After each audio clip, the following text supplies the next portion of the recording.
Hey, Andrew Georgitsis, SoCal Realty and Investments. In today's show, I was going to talk a little bit about me and about my background and history. I've had a bunch of buyers and sellers, investors ask, hey, what's your story? What makes you unique? Why should I use you?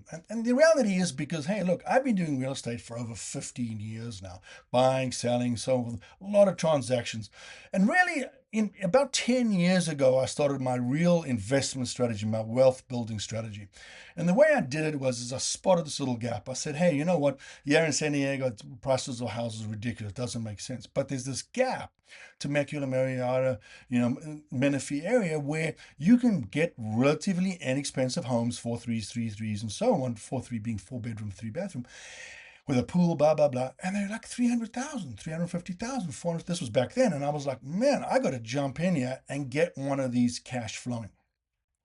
And what I mean by cash flowing is, yes, I rent them out, short-term rental or long-term rental, but in this time it was short, but now I changed it to long. It doesn't really matter, that strategy, but long-term rental.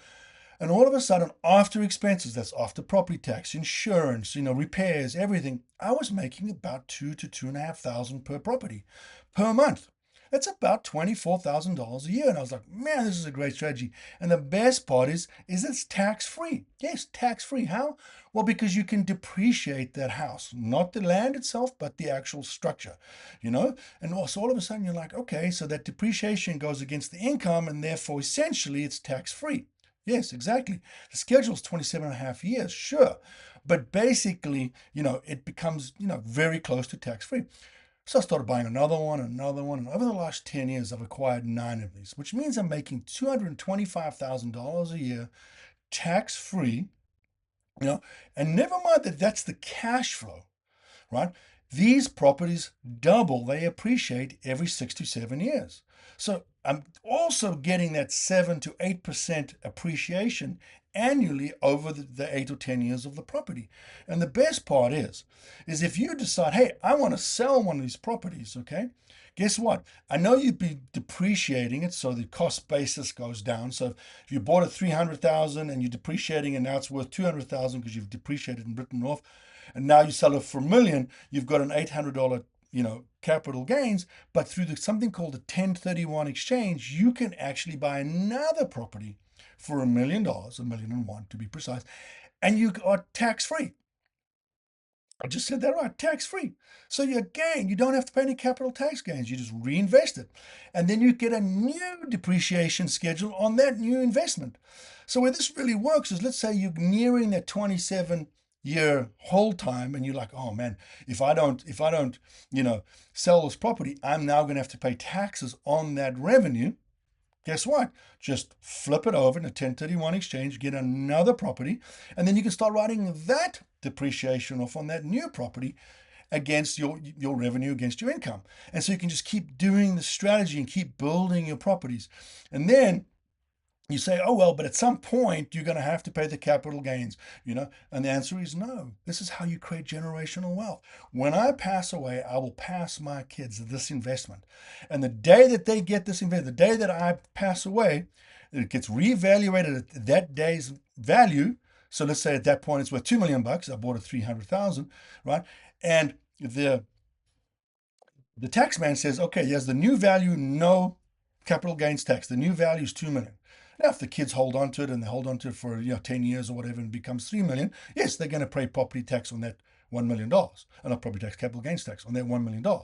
But the point being is that to create generational wealth, you're going to pass them that asset tax free, and you're going to have not paid any taxes on any of that appreciation, any of that capital gains. It's just awesome. So anyways, and then there's other people who come to me and say, oh, but if I'm a VA, I'm all allowed to invest. Absolutely not. You can use your VA benefits to invest, and I can show you how to do that. That's a really important thing as well, because with the VA loans, you get zero down, you get a lower interest rate, you get you get a lot of benefit. You can pay for a lot of the expenses of buying the home. You get there's just a lot in there, right? There's no PMI tax. There's no, what tax PMI means, mortgage insurance. So there's no 1.5% mortgage insurance. There's a lot of benefits to be a VA loan.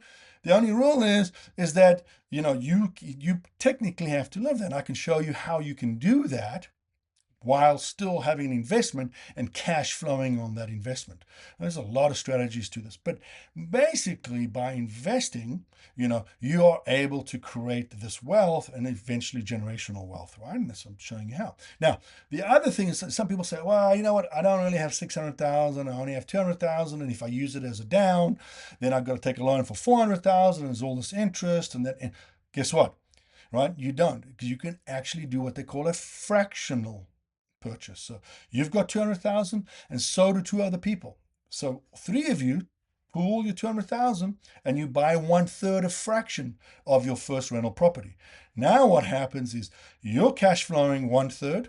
So if you guys are collecting 2,100, each one of you gets 700, and you are also getting a 1/3 of the appreciation. So when that $600,000 house in 7 years becomes a $1.2 million house, yes, you get a third of 600,000 in profit. Guess what? That's 200,000. So you invested 200,000, you get an additional 200,000 back, so you double your money in 7 years, and you cash flow the entire time.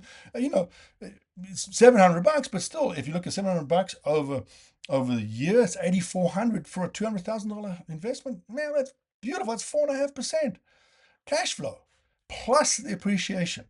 Right? And these are just hands-off investments, easy, And the best part is with real estate, I found anyway, is that it just really offsets, inflation. There's no other investment that's solid, especially in Southern California. A lot of times people say, oh, why don't you go invest in Tennessee where there's cash flowing 6%, 7%? Because they don't have the appreciation, they don't have the growth. We have consistently, and I can show you the numbers in the Temecula region, consistently every 7 years doubled the value of the homes. Consistently, even through the market crash, even through 2008, through COVID, you name it, this market has continued to go up and up and up, doubling every single 67 to 8 years, depending. Of course, there's a little bit of changes, but basically, and that's due to its proximity to the major markets, Orange, of course, San Diego, LA, so on and so on. So it's just an amazing investment. Anyway, that's my background. That's my story. If you want to know any more on any one of these subjects, 1031 exchanges, accelerated depreciation, VA loans, and how we can use them in investments. I mean, there's a ton of topics I covered here, right? Or even just want to get into fractional investing. So you want to get, you've got 600,000, but rather than buy one house, you buy three for 200,000 each, therefore diversifying your risk. Give me a shout. Click the link below. Email me at info@SoCalRealtyAndInvestments.com. Call me on the phone. I'm always available. And let's have a chat about how to take your next steps in real estate.